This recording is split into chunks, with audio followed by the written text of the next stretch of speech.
नाज़रीन अस्सलाम वालेकुम। इनसाइड न्यूज़ के नए प्रोग्राम के साथ मैं हूं इब्राहिम राजा और आज हम आपको बताएंगे कि वज़ीर आज़म इमरान खान के खिलाफ तहरीके अदम एतमाद कामयाब करवाने का मामला क्या है और इस तहरीके अदम एतमाद को कामयाब करवाने के लिए किन 15 अरकान को मार्क किया गया है, यानी किन 15 अरकान के जरिए ये तहरीके अदम एतमाद कामयाब करवाने का मंसूबा है। इस हवाले से एक बहुत ही खास नौयत की मुलाकात किस मकाम पर हुई और इस मकाम पर 1.5 घंटे तक क्या होता रहा, इस मुलाकात में कौन कौन शरीक था और आपको इस इशू के मुतल्लिक एक दिलचस्प और इंतहाई पुरअसरार किस्सा भी सुनाते हैं जिससे आपको पता चलेगा कि इस वक्त पाकिस्तान की सियासत के अंदर क्या ग्रेट गेम चल रही है। हमारे जिन दोस्तों ने अब तक हमारे चैनल को सब्सक्राइब नहीं किया उनसे हम कहेंगे कि हमारे चैनल को सब्सक्राइब कर लें ताकि उन्हें अहम मालूमात बर वक्त मिलती रहें। अब वापस आते हैं आज के मौजू पर, यानी वो कौन से 15 अरकान हैं जिनके जरिए वजीर आजम इमरान खान के खिलाफ तहरीके अदम एतमाद कामयाब करने की प्लानिंग की गई है। इस हवाले से आपको एक दिलचस्प किस्सा सुनाते हैं जिसमें 2 बहुत ही पुरअसरार नौयत के वाकयात हुए और इससे आपको पता चलेगा कि एक खबर के अंदर कौन सी बहुत बड़ी खबर छुपी हुई है। तो आपको बताएं कि इस्लामाबाद का एक बड़ा खास मकाम है और ये जो मकाम है आम तौर पर यहाँ जो इज्तिमात होते हैं, यानी यहाँ जो मीटिंग्स होती हैं वो उस वक्त होती हैं जब हुकूमत ने बनना हो, यानी हुकूमत बनाने के लिए जोड़ तोड़ होना हो या किसी हुकूमत को हटाने के लिए जोड़ तोड़ होना हो। अब यहाँ पर 3 अहम शख्सियात इकट्ठी हुई और इनके यहाँ इकट्ठे होने से पहले इन्हें कुछ अहम मैसेज भी भिजवाए गए और ये जो मैसेजेस थे इन्हें कुछ राब्ताकारों के जरिए मिले। उसके बाद जब ये तीनों शख्सियात यहाँ इकट्ठी हुई तो यहाँ तहरीके अदम एतमाद के मुतल्लिक एक खौफनाक प्लान बनाया गया और ये जो प्लान था ये यूसुफ रजा गिलानी की हफीज शेख के खिलाफ जो एक अपसेट जीत थी उसके बाद इसको फाइनलाइज करने का एक मंसूबा था। अब ये प्लान पूरा क्या था वो भी आपको बताते हैं और इस तहरीके अदम एतमाद के मुतल्लिक इसी ये जो इज्तिमा था जिसे आप एक बहुत पुरअसरार नौयत की मीटिंग भी कह सकते हैं, इस मीटिंग में कुछ खास और दिलचस्प आदादो शुमार का जायजा भी लिया गया। वो आदादो शुमार भी आपके सामने मुख्तसर तौर पर रख देते हैं। तो इस इजलास में बताया गया कि कौमी असम्बली में जब मुमकिना तहरीके अदम एतमाद आएगी तो जो तहरीके इंसाफ के अरकान हैं अपने 157 हैं और इसी दौरान उन 15 अरकान के बारे में भी बात की गई कि ये जो 15 अरकान हैं ये इस तहरीके अदम एतमाद को कामयाब करवाने का उनके जरिए मंसूबा है। उसके साथ साथ ये भी बताया गया कि कौमी असम्बली में तहरीके इंसाफ की जो इत्तेहादी है काफ लीग उसके पास 5 अरकान हैं और काफ लीग के भी एक रुकन पर काम के हवाले से इस इजलास में बात हुई। MQM जो हुकूमत की एक और इत्तेहादी है उसके 7 अरकान हैं। बलूचिस्तान अवामी पार्टी जिसका ओरिजिन बलूचिस्तान है उसके पास 5 अरकान हैं। GDA के 3 अरकान हैं। शेख रशीद एक नशिस्त है और जमहूरी वतन पार्टी जिसका ओरिजिन बलूचिस्तान है उसका एक रुकन है। और ये जो तादाद है इस इजलास में इसका जो पूरा जोड़ तोड़ करके एक अंदाज़ा लगाया गया कि 22 नशिस्तें जो हैं हुकूमती इत्तेहाद की हैं और हुकूमती इत्तेहादियों की हैं और 157 नशिस्तें तहरीके इंसाफ की अपनी हैं। तो ये 179 का फिगर है इस वक्त हुकूमती इत्तेहाद के पास। अब इनमें से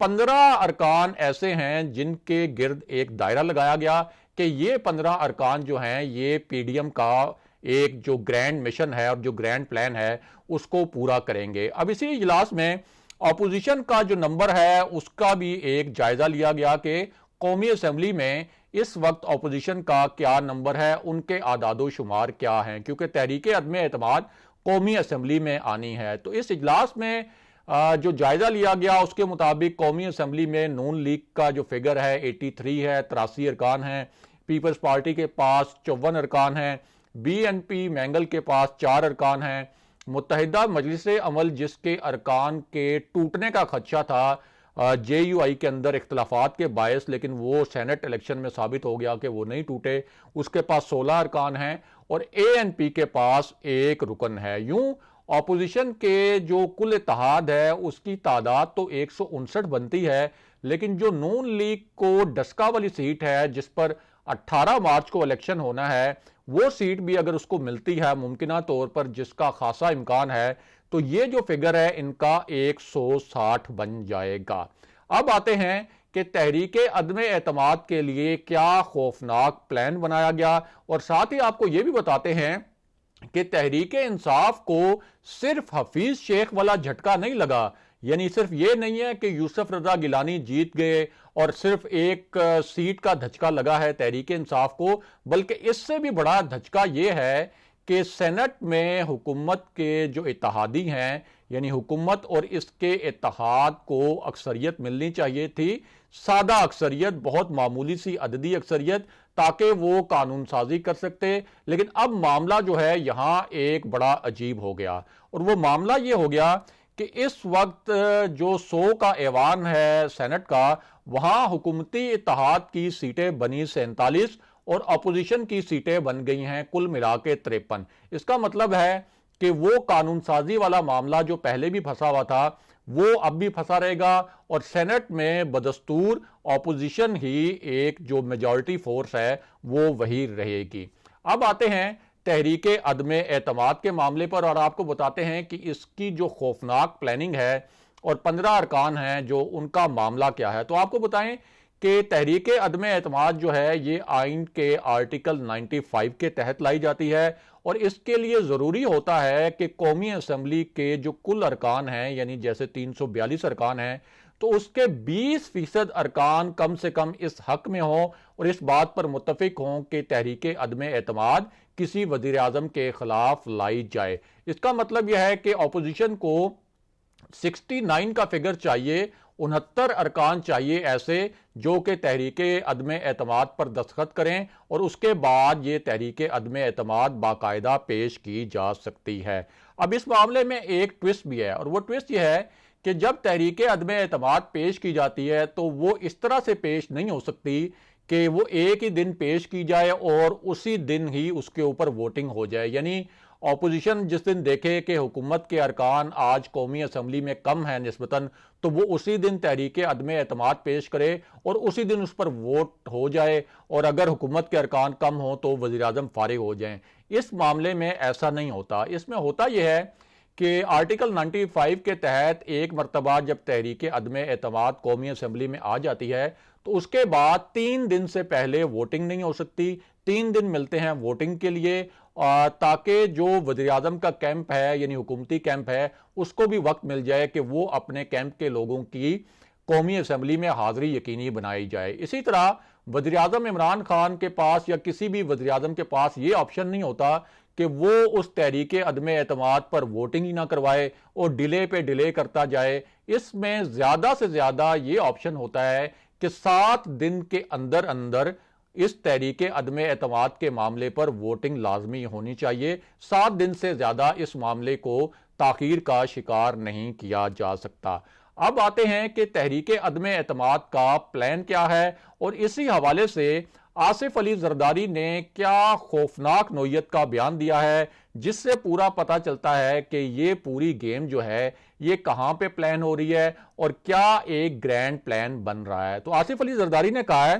कि यूसुफ रजा गिलानी जो हफीज शेख के खिलाफ कामयाब हुए हैं, इसमें हमारा जो कामयाबी का मार्जिन है, यानी जो हम सिर्फ 5 वोटों से जीते हैं, ये हमारा असल मार्जिन नहीं है। असल में तो हमें 20 वोटों से जीतना चाहिए था, और हमारा अंदाजा ये था कि यूसुफ रजा गिलानी हफीज शेख से 20 से जायद वोट लेंगे। अब यहां हम आपको बताएं कि हमारे जराये के मुताबिक आसिफ अली जरदारी ने मजीद 10 अरकान पर काम किया हुआ था, और उन्हें यकीन था कि वो 10 अरकान भी कम से कम